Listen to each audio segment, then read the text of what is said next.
Արդեն տևական ժամանակ է, ինչ ատելության, խոսքի, առերևույթ թշնամանքի հետ կապված բազմաթիվ ահազանգեր են եղել, բազմաթիվ հանցագործության մասին հաղորդումներ են տրվել, բայց այս կառույցը մինչև այս պահը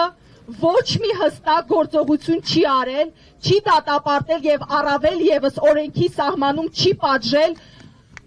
ատելության խոսք տարածողներին, չի պատժել եւ ընդհակառակը իր անգործությամբ այնպես է արել, որ այդ ալիքը ավելի մեծանա եւ ավելի ահագնանա այն չափի, որ այսօր մենք ցավոք սրտի ստիպված ենք խոսել հայաստանյան հանրության եւ արցախյան հանրության միջև անհասկացվածության կամ ինչ-որ նեղացվածության մասին, եւ սա դեռևս ինչ-որ փոքր մասշտաբի բաներ են, բայց կա շատ մեծ վախ, որ այս քարոզվող ատելությունը կարող է շատ ավելի հեռուն տանել եւ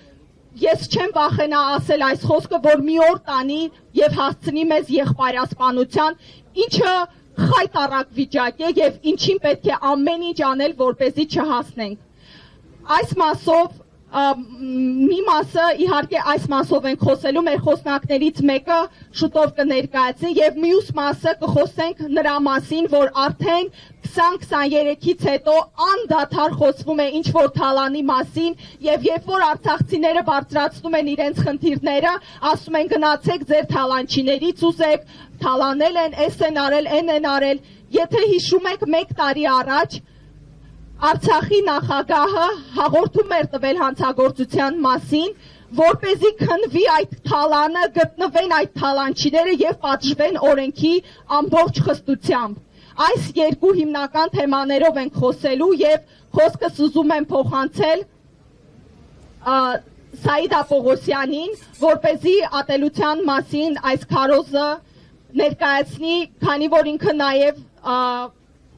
ընկալվում է որպես հայաստանյան հանրության ներկայացուցիչ եւ ինքը առավելս զգում է, թե ինչքան ցավալի է դա